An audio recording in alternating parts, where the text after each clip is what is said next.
በሆርሙዝ ላይ የአሜሪካን ወረራ ያከሸፈው አዲሱ የኢራን የጦር መሳሪያ። ቻይና ለኢራን ያቀበለችው ባለጉልበት በትከሻ የሚያዘው ሚሳኤል ማንፓድስ።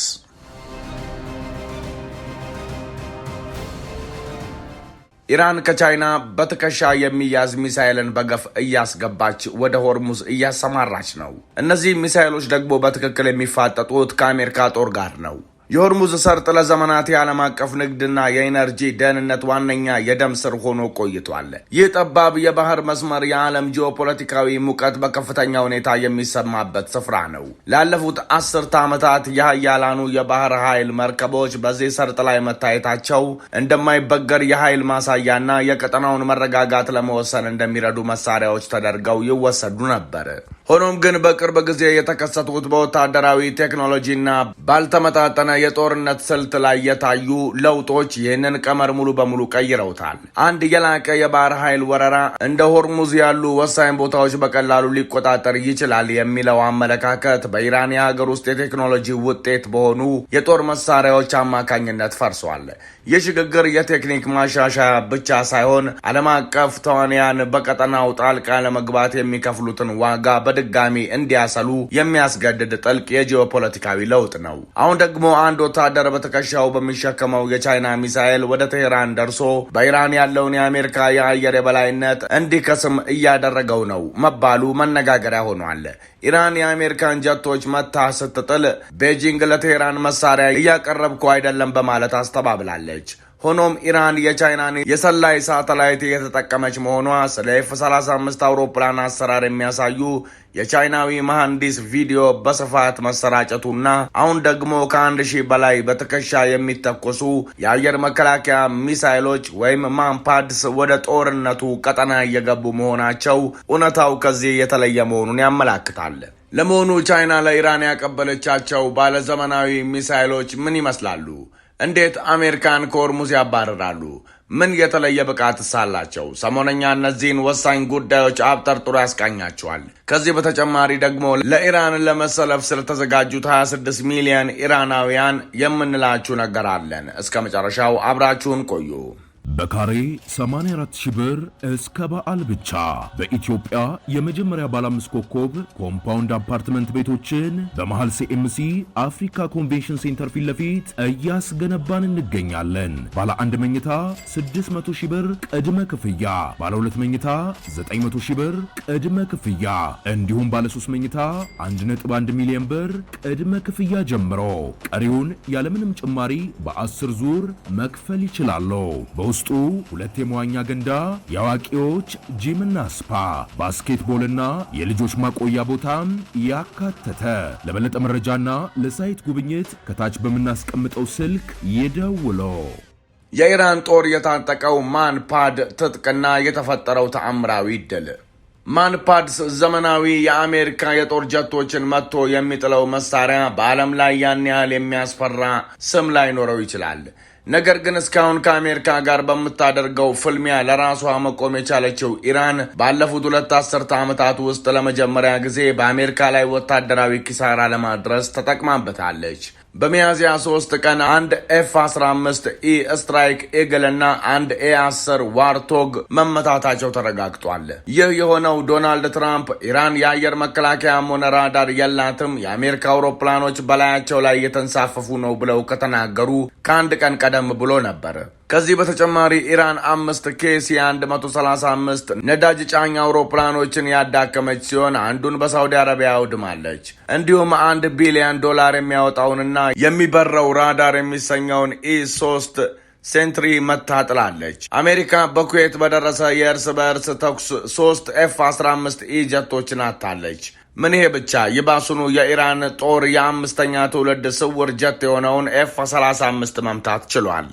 በእርግጥ የማንፓድ ትጥቆች በተለይም ትራምፕ የምድር ወረራን ወይም ግራውንድ ዋርን ካስጀመሩ ትልቅ የስጋት ምንጭ ይሆናሉ። የጠላትን የአየር መከላከያ ሳይደመስሱ ወታደሮችን ወደ ምድር ማስገባት ከፍተኛ የሰው ሕይወት ኪሳራ ያስከትላል። ነገር ግን አሜሪካ ለምድር ጦር ድጋፍ ለመስጠት ዝቅ ብለው ቀስ ብለውና ተቀራርበው ለሚበሩ አውሮፕላኖች ጥበቃ ለማድረግ በልዩ ሁኔታ በተሰሩት በእነዚህ መሳሪያዎች ምክንያት ከባድ ፈተና ይገጥማታል።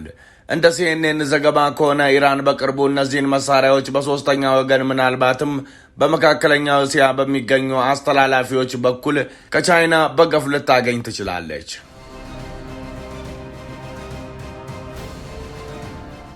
ለመሆኑ የማንፓድስ ትጥቆች ምንድን ናቸው?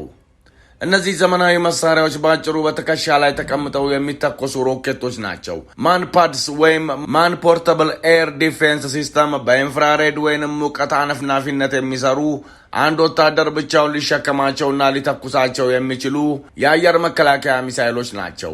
እነዚህ መሳሪያዎች ርካሽ፣ ለመደበቅ ቀላል፣ ለማንቀሳቀስና ለመጠቀም ምቹ በመሆናቸው ለትናንሽ ወታደራዊ ኃይሎች አልፎ ተርፎም ለአሸባሪዎች እጅግ አደገኛ መሳሪያዎች ናቸው። እነሱን ለመመከት አስቸጋሪ የሚያደርገው የአሜሪካ ሚሳይሎች ወይም ቦምቦች ሊከታተሉት የሚችሉት የራዳር ምልክት ወይም ራዳር ሲግኒቸር የሌላቸው መሆኑ ነው። በተጨማሪም እንደ ወታደራዊ ካምፕ በአንድ ቋሚ ቦታ ስለማይቀመጡ በፍጥነት ከአንድ ቦታ ወደ ሌላ ቦታ ሊዘዋወሩ ይችላሉ። እነዚህ ሚሳይሎች ከድምፅ ፍጥነት በ2 እጥፍ የሚፈጥኑ ሲሆን እስከ 5 ኪሎ ሜትር ከፍታ ድረስ የመምታት አቅም አላቸው። ይህ ከፍታ ለረጅም ርቀት የአየር ድብደባ ለሚያደርጉ አውሮፕላኖች ስጋት ባይሆንም ወታደሮቿን ወደ ምድር አስገባለሁ ለምትለው ዋሽንግተን ግን ትልቅ ስጋት ነው።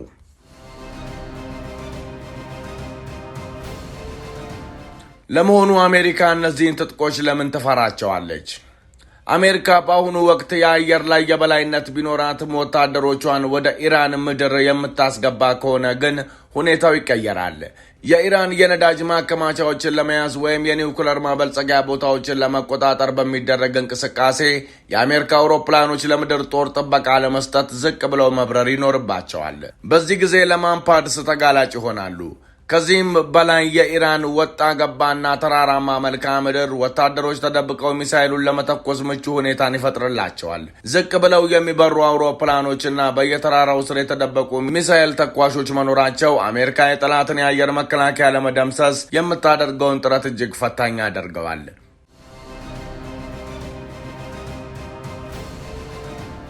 የቻይና ሚናና የኢራን ያልተገመተ አቅም። ቻይና ለኢራን መሳሪያ መሸጧን ብታስተባብልም የኪውደብሊው 2 እና ኪውደብሊው 18 ሞዴሎች ወደ ቴሄራን ሊገቡ እንደሚችሉ ግምቶች አሉ። እነዚህ ሚሳይሎች እስከ 4 ኪሎ ሜትር ርቀት የመምታት አቅም ያላቸውና በሙቀት አማካኝነት ኢላማቸውን የሚከተሉ ናቸው። ቤጂንግ ይህንን ሽያጭ በይፋ የማታምነው አሜሪካ በምትጥለው ማዕቀብና ከትራምፕ ጋር ያላትን ግንኙነት ላለማበላሸት ስትል ነው። ይሁን እንጂ ቻይና ቀደም ብላ ኢራንን መደገፏን የሚያሳዩ ፍንጮች አሉ። ኢራን F-15 ኢጀትን ከጣለች በኋላ አዲሱ የአየር መከላከያ ስርዓቷ በቻይና እገዛ የተገነባ መሆኑን በኩራት ተናግራለች። በተጨማሪም በ2024 የኢራን አብዮታዊ ዘበኛ ያገኘው TEE-01B የተሰኘው የቻይና ሰላይ ሳተላይት የአሜሪካን ወታደራዊ ካምፖች ለመለየት ጥቅም ላይ ውሏል። ጦርነቱ ከመጀመሩ ጥቂት ቀናት ቀደም ብሎ ኢራን ድምፅን የሚቀድሙ ሱፐርሶኒክ የቻይና CM-302 ጸረ መርከብ ሚሳይሎችን ለመግዛት መቃረቧ ተዘግቦ ነበር። እነዚህ ሚሳይሎች በዝቅተኛ ከፍታና በከፍተኛ ፍጥነት በመብረር የመርከብ መከላከያዎችን የማለፍ አቅም አላቸው። ይህ ስምምነት ከተሳካ ለአሜሪካ የባህር ኃይልም እጅግ ከባድ ስጋት መሆኑ አይቀሬ ነው። በአጭሩ በዘመናዊ ቴክኖሎጂ የታጠቁ ግዙፍ ጀቶች ሳይሆኑ በአንድ ወታደር ትከሻ ላይ ያለች ትንሽ ሚሳይል የኃይል ሚዛኑን ልትቀይረው እንደምትችል የኢራን ጦርነት እያሳየ ይገኛል።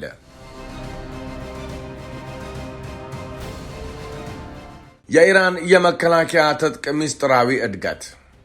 የዚህ ድንገተኛ የቀጠናዊ ለውጥ ዋነኛው መሰረት የኢራን የመከላከያ አቅም ፈጣንና ሚስጥራዊ በሆነ መልኩ ማደጉ ነው። ለብዙ ዓመታት ታዛቢዎች የኢራንን ወታደራዊ ኢንዱስትሪ እንደ ተራ ፕሮፓጋንዳ ወይም የድሮ ቴክኖሎጂዎችን መልሶ የመስራት ሙከራ አድርገው ያጣጥሉት ነበር።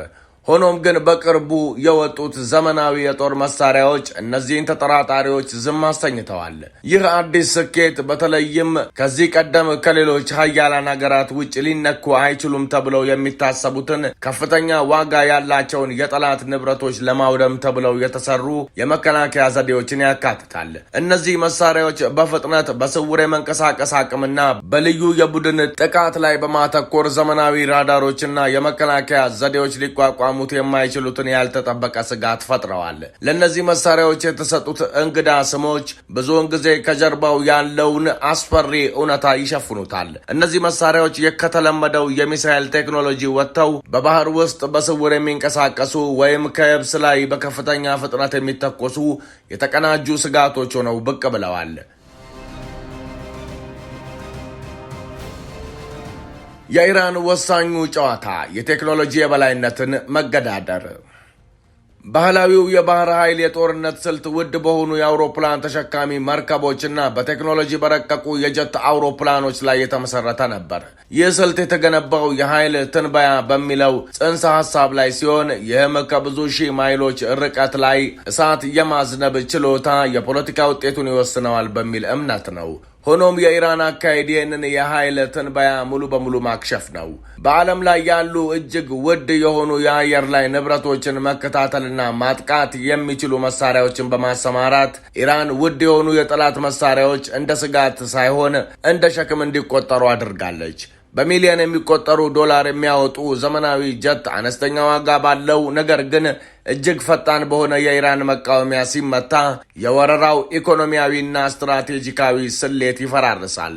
ይህ ያልተመጣጠነ ስትራቴጂ ወራሪ ኃይሎች ወደ ኋላ እንዲያፈገፍጉ ወይም ደግሞ ዝናቸውን፣ ቴክኖሎጂያቸውንና የሰው ኃይላቸውን የሚያሳጣ ከባድ ኪሳራ ውስጥ እንዲገቡ ያስገድዳቸዋል።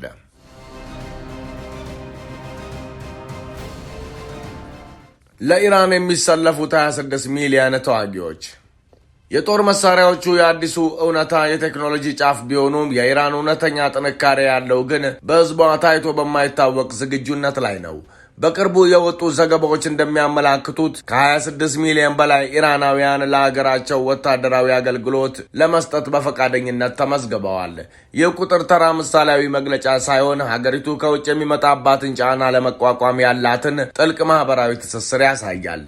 ይህ ከፍተኛ የህዝብ ንቅናቄ የሀገሪቱ መሪዎች፣ ታዋቂ ሰዎችን፣ ስፖርተኞችንና ተራ ዜጎችን ያካተተ ሲሆን እንደ ማንኛውም የሚሳኤል ስርዓት ኃይለኛ የስነ ልቦና መከላከያ ሆኖ ያገለግላል።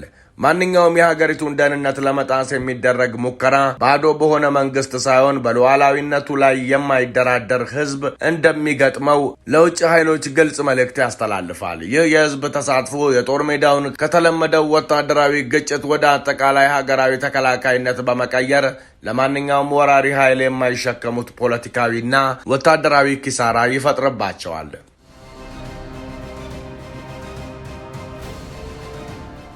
የኃይል ሚዛን ሽግግርና አዲሱ የጦር የበላይነት። የላቀ የጦር መሳሪያና የብሔራዊ ቁርጠኝነት መገናኘት የመካከለኛው ምስራቅን የጂኦፖለቲካ ካርታ በድጋሚ እየቀረጸው ነው። የሆርሙዝ ወሽመጥን በተሳካ ሁኔታ የመከላከል ችሎታ የታክቲክ ድል ብቻ ሳይሆን ከሁለተኛው የዓለም ጦርነት በኋላ በቀጠናው የሰፈነውን የኃይል ሚዛን የሚፈታተን የሉዓላዊነት አዋጅ ነው። የውጭ የባህር ኃይሎች አሁን መገኘታቸው በደስታ የማይቀበልበትና የማስፈራራት አቅማቸው በከፍተኛ ሁኔታ የቀነሰበት አዲስ እውነታ ገጥሟቸዋል። ይህ ሽግግር የሚያሳየው ያልተገደበ የባህር ላይ የበላይነት ዘመን እያከተመ መሆኑንና በምትኩ የቀጠናው ኃይሎች የራሳቸውን ደህንነት የመወሰን አቅም ያላቸው ብዙ ዋልታ ያለው እውነታ እየመጣ መሆኑን ነው። ዓለም አቀፉ ማህበረሰብ አሁን የሆርሙዝ ወሽመጥ ለውጭ ኃይሎች እንደፈለጉ የሚፈነጩበት ኩሬ ሳይሆን በባህር ዳርቻው በሚኖሩ ባለቤቶች የሚጠበቅ የተከበረ ስፍራ መሆኑን ተረድቶ መንቀሳቀስ ይኖርበታል።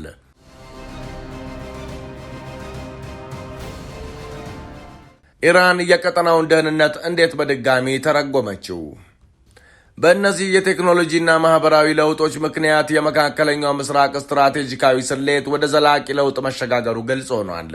በአሮጌው የባህር ኃይል ወረራ ስልት ላይ መተማመን ከዘመናዊና የተቀናጁ የመከላከያ መርከቦች ጋር ሲጋጭ ለውድቀት የሚዳረግ ቀመር እየሆነ መጥቷል። ከሆርሙዝ ወሽመጥ የሚወጣው መልእክት ግልጽና ጠንካራ ነው። ሉዓላዊነት የሚጠበቀው በኃይል ክምችት ብቻ ሳይሆን ከስጋቱ ፍጥነት ጋር እኩል በሆነ የቴክኖሎጂ ፈጠራና በህዝብ አንድነት ነው። የወደፊቱ የቀጠናው ደህንነት የሚወሰነው በእነዚህ አዳዲስ የመከላከያ ድንበሮች ምክንያት በሚመጣ ዲፕሎማሲያዊ ጥንቃቄ ይሆናል። ምክንያቱም የእነዚህን ድንበሮች ጥንካሬ ለመፈተን የሚከፈለው ዋጋ ማንኛውም አካል ሊሸከመው ከሚችለው በላይ ነው።